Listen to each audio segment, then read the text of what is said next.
सुभान अल्लाह, बहुत खूब। Welcome back after a short break. और हमने कहा सोच लिया है कि अब हम जब भी ब्रेक पे जाएंगे, ब्रेक से आएंगे तो महमूद भाई को कहेंगे भाई कलाम सुना दें। और ऐसा ही है। हमें यहाँ जी, एक हमें और गेस्ट ने ज्वाइन किया है, डॉक्टर यूसुफ खान जो कि साइकोलॉजिस्ट हैं, उन्होंने हमें ज्वाइन किया। वेलकम करते हैं आपको शो के अंदर। और डॉक्टर साहब से थोड़ा सा सवाल यहीं से शुरू करते हैं कि एक साइकेट्रिस्ट होता है और एक साइकोलॉजिस्ट होता है, इन दोनों में फ़र्क क्या है? ये बहुत ही एक ऐसा सवाल है जिसमें अक्सर कन्फ्यूजन होती है।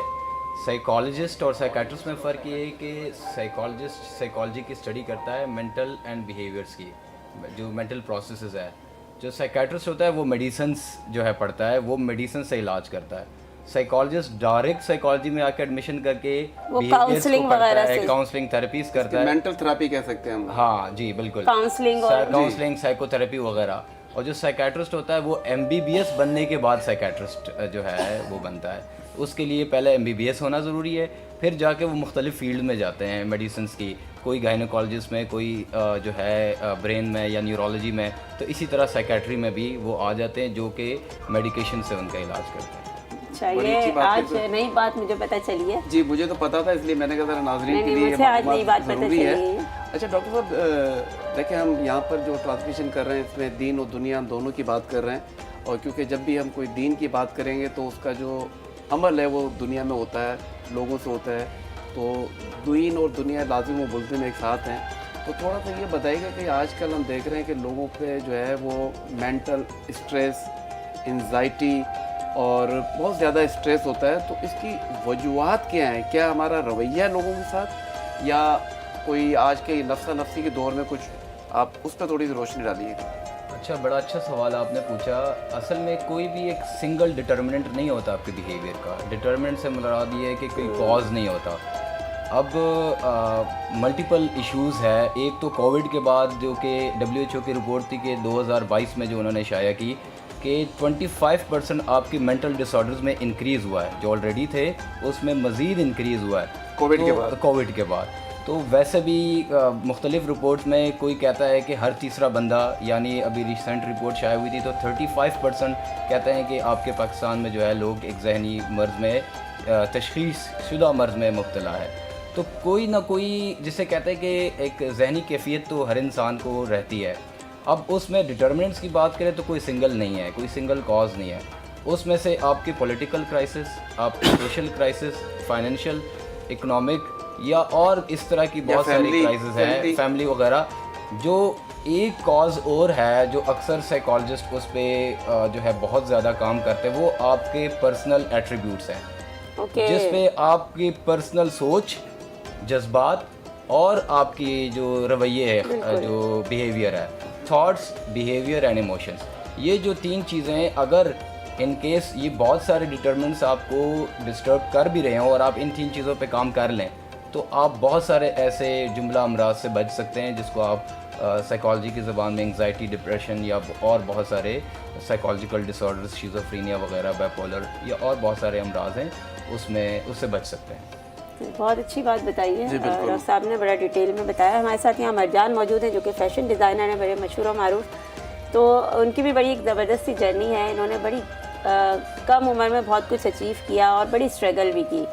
मरजान, आजकल माशाल्लाह से आपने बहुत सारे अवार्ड्स भी विन किए हैं। थोड़ा सा हमें ये भी बताएं ताकि नाज़रीन को ही पता चले कि आप कहाँ कहाँ क्या क्या अचीवमेंट्स, अपनी जर्नी के बारे में बताएं। बिल्कुल अपनी जर्नी मैं आपको ये बताऊँ, 2 साल की उम्र में मेरे साथ ये गैस सिलेंडर ब्लास्ट हो गया था इराक़ के शहर बगदाद में। सो बॉल जाके रुकी सिलेंडर के पास और मैंने उठाई उसको और वो ब्लास्ट हुआ। तो मैंने ऊपर देखा तो वो आग का गोला मेरे चेहरे पे आके गिरा।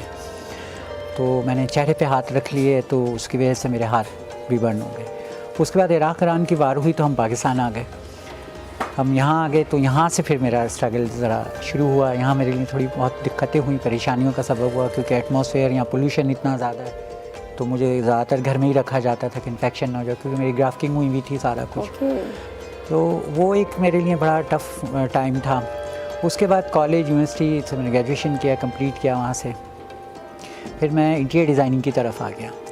इंटीरियर डेकोरेटर कर लिया, बहुत अच्छा फर्स्ट प्राइज़ भी मिल गया, लेकिन जॉब नहीं मिली। जॉब इसलिए नहीं मिली 5 स्टार होटल्स में, क्योंकि अपेयरेंस नॉट गुड था ये सारा कुछ उन्होंने नहीं दिया कि लोगों की महाफिल हुआ करेंगी और वो आपको देखेंगे तो स्ट्रेस में आ जाएंगे और ये वो सब कुछ। हाल मैं घर से करता रहा एज ए इंटीरियर डेकोरेटर, लेकिन वो काम इतना चला नहीं। उस ज़माने में ना लोगों को बताना पड़ता था व्हाट इज़ इंटीरियर डेकोरेटर। लोग ये सवाल करते थे कि कोई सोफ़े ख़रीदेगा आपसे क्यों राय लेगा, कोई पर्दे ख़रीदेगा आपसे क्यों राय, भाई हमसे लिया जाएगा कि हम कैपेसिटी देख के हिसाब से बताएंगे। इतना कॉन्सेप्ट नहीं था यहाँ पाकिस्तान में, काम इतना चला नहीं। फिर मैं फ़ैशन की तरफ आ गया। ये मेरा जगी पुश्ती का काम था। मेरे नाना, मामू, दादा, चाचा, बाबा सब यही काम करते थे। तो इसमें मेरे लिए थोड़ी आसानी हो गई। फिर एज अ डिज़ाइनर मुझे एक बहुत बड़े चैनल ने प्रमोट किया, बुलाया, डॉक्यूमेंट्री बनाई और ये सब कुछ। उसके बाद मेरा ये सिलसिला चलता चला गया। फिर आज मैं एज अ मोटिवेशन स्पीकर भी हूँ माशाल्लाह। और मुझे 4 यूनिवर्सिटीज़ ने बुला के इंटरव्यू भी दिया, जिसमें अवार्ड भी दिया मुझे माशाल्लाह। और इसमें इकरा है, IBA है और कैसेट के नाम से हुई उस्मान यूनिवर्सिटी। और अभी मुझे सिविल हॉस्पिटल ने बुलाया था उन बच्चों को मोटिवेट करने के लिए जो हादसों का शिकार हो जाते हैं, मायूस हो जाते हैं। जी जी।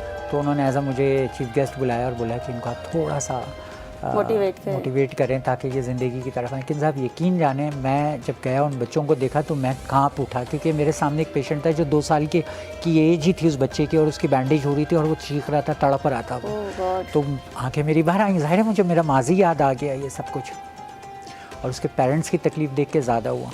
लेकिन उस वक्त हिम्मत हौसले का मुजाहरा किया जब मैंने बोलना शुरू करा, स्पीच देना शुरू किए। तो वो जो पेशेंट्स जो बैंडेज नहीं कराते थे, ज़िद्दी हुए हुए थे, जैसे साइकेट्रिस्ट उन्होंने बताया कि हाइपर हो जाता है और डिप्रेशन में चले जाता बंदा हादसे के बाद। 88% बिल्कुल ऐसे ये ट्रॉमा में चला जाता है, क्योंकि लोग नहीं जीने देता ना, समाज हमें तस्लीम ही नहीं करता, तस्लीम नहीं करते। बिल्कुल यहाँ पर तो बहुत पॉइंट आउट की जाती है। वो 4-5 पेशेंट ऐसे थे जो बैंडेज कराते ही नहीं थे, और ये चिपक जाती हैं बैंडेज है ना, उसको बहुत मुश्किल होती है उसको निकालना, क्योंकि वो दोबारा से स्किन निकल आती है। बिल्कुल आप बोलना शुरू करा तो वो 4 पेशेंट चलते हुए आए। आप जानते होंगे डॉक्टर साहब के जो बर्न केसेस होते हैं ना, इनको बैंडेज के बाद चलाया जाता है, एक्सरसाइज कराई जाती है ताकि वो मसल्स खुले, स्ट्रेच हो। हाँ बिल्कुल। तो वो 4-5 पेशेंट चलते हुए आ गए मेरे को। तो उस वक्त मुझे अंदाज़ा हुआ कि मैं कर सकता हूँ एटलीस्ट कार खैर जिसको कहा जाए, खुदा को खुश करने का ये भी तो एक तरीका है ना। बिल्कुल बिल्कुल, बहुत अच्छा। उन बच्चों के साथ थोड़ा टाइम स्पेंड करा तो मुझे दिल की तक़व्वत मिली ना, यानी जैसे आप नमाज पढ़ते हैं ना, आपको एक सुकून मिलता है, ऐसा मुझे उस वक्त एहसास। ये भी सदका है एक तरह से, सदका है वो। मैंने कहा अगर मेरे पास हिम्मत है तो इनको भी आए। मैंने भी तकलीफ़ें देखी बेटा, मैंने भी अजियतें देखी हैं, अपने माँ बाप को परेशान देखा है, पत्थर तक खाए शहर में, बच्चों ने पत्थर मारे हैं, तकलीफ़ों का सबब बने हैं लोग मेरे लिए, लेकिन हार नहीं माननी थी, करना था। ये बहुत बड़ी बात है कि इंसान के अंदर स्पिरिट हो के मुझे कुछ करके दिखाना है, मुझे इन सब चीज़ों को बर्दाश्त करके आगे बढ़ना है, गिव अप नहीं करना, और ये सब में नहीं होता। बल्कि हमारे नाज़रीन के लिए मैं कहूँगा कि ये एक मतलब आप देखें कि ये मौत के मुंह में से वापस आए, बिल्कुल, और ये इनकी पर्सनल विल थी जिसकी वजह से आज ये यहाँ बैठे हुए, बल्कि यहाँ बैठे हुए भी हैं, और बल्कि वो ये काम कर रहे हैं कि आप देखें कि इन्होंने मतलब एक इंसानियत की खिदमत का जज्बा उठाया, और मोटिवेशनल स्पीकर हैं, जाते हैं लोगों को मोटिवेट करते हैं। तो आपकी भी जितनी भी परेशानी है ना वो दूर हो सकती हैं, बशर्ते कि आप सिर्फ और सिर्फ ये सोचें कि परेशानी वक्ती होती है। इन्होंने कितनी मुश्किलात देखी, परेशानी देखी, और आज देखिए हमारे सामने शो के अंदर बैठे हुए हैं, और ये इनकी विल इनको यहाँ तक लेकर गई है। तो आपकी भी जो प्रॉब्लम मुश्किलात है तो आपने भी अपने अंदर से विल लेकर आनी है, तो आपकी भी जितनी भी मुश्किलात है, परेशानी है, वो दूर हो सकती है। तो दोबारा हम आपकी तरफ आएंगे, यहाँ आते हैं अली भाई की तरफ। अली भाई, हम बात कर रहे थे ऑटोमोबाइल इंडस्ट्री की पाकिस्तान के अंदर, तो जैसे कि जमाल मुगल साहब कह रहे थे कि अगर हम अपने पड़ोसी मुल्क में जाएँ तो जो गाड़ी यहाँ पर 10 लाख की हो वहाँ पर 2.5 लाख रुपए की है, तो 75% प्राइसेस का फ़र्क है।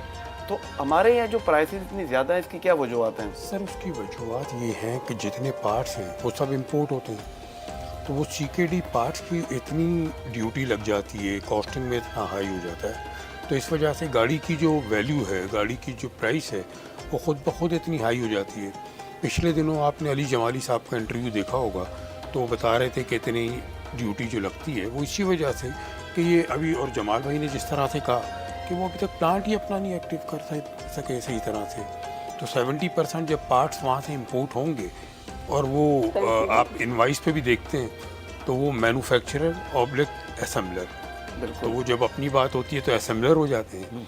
और जब आवाम की बात होती है तो मैन्युफैक्चरर हो जाते हैं, तो वो बिल्कुल मतलब ऐसे ये ही। मामला है। अच्छा जमाल साहब, हम देखते हैं कि जो हम बाहर से जापान से गाड़ियाँ मंगाते हैं, वो गाड़ी भी अगर हम एक मीरा की छोटी सी 660 सीसी की बात करें, अगर वहाँ से हम 10 लाख रुपए की लेते हैं, तो यहाँ पर उस पर ड्यूटी अराउंड 20 लाख रुपीज़ के करीब ड्यूटी जाती है। फिर आपको पता है शिपमेंट चार्जेस हैं, क्लियरिंग एजेंट होता है, और इस वक्त गाड़ी वो मार्केट में अगर हम 2022 की मीरा की बात करें तो अराउंड 38, 39, 37 के करीब बिकती है। तो इतना ज़्यादा टैक्सेस के, मतलब इसमें एक तो ये भी हमें देखना होगा ना कि गाड़ियों की जो प्राइसेस ज़्यादा है, उसकी एक वजूहत ये भी है कि गवर्नमेंट के टैक्सेस बहुत ज़्यादा हैं। बहुत ज़्यादा। अच्छा, टैक्सेस कम करेंगे तो प्रोडक्शन बढ़ेगी, सेल ज़्यादा होगी, तो गवर्नमेंट का रेवेन्यू मेरे ख्याल से ज़्यादा हो जाएगा बजाय कम होने का। अगर वो कम करे तो इस पर आप क्या कहेंगे? देखें, वही वाली बात आ गई शाह साहब कि यहाँ पर जो लोकल असम्बलर्स हैं वो जो गाड़ियाँ दे रहे हैं, ना उनकी बिल्ड क्वालिटी है, ना उनका कोई स्टैंडर्ड है, ना उनकी बॉडी का कोई गेज है। हल्का सा भी कोई आप टेक लगा के खड़े हो जाएं तो फेंडर अंदर चले जाएगा। जी। तो बाहर की जापानीज़ गाड़ियों में अगर गवर्नमेंट ड्यूटी कम करे, देखें ये हमारी बहुत बड़ी एक इंडस्ट्री है। ऑयल एंड गैस के बाद जितना बड़ा रेवेन्यू जहाँ से जनरेट होता है गवर्नमेंट को, इंपोर्ट की ड्यूटी भी डॉलर में आती है। आपको पता होगा जो डॉलर में भरते हैं उसकी ड्यूटी भी, वो डॉलर आ रहा है। अगर जा रहा है तो आ भी रहा है डॉलर, और आने और ज़्यादा आ रहा है, बहुत ज़्यादा आ रहा ऐसा ही है। है। और उसके अलावा फिर आप ये देखें कि ये जो गाड़ी होती है हमारी जापानीज़ गाड़ी, इधर इस हज़ारों लाखों लोग मुंसलिक है इस और फील्ड से। individual लोग मुंसलिक है। आप ये देखें, हमारे यहाँ तो है ना भाई, एक कंपनी चल रही है, उनके सीईओ जाते हैं, गवर्नमेंट को प्रेजेंटेशन देते हैं और अपनी बात मनवा कर आ जाते हैं। जी बिल्कुल। अब ये इंडिविजुअल आदमी गवर्नमेंट तक कहाँ पहुँचेगा? कहाँ पहुँचेगा? और वो बंदे की तो बिल्कुल approach- बिल्कुल देखें इनको।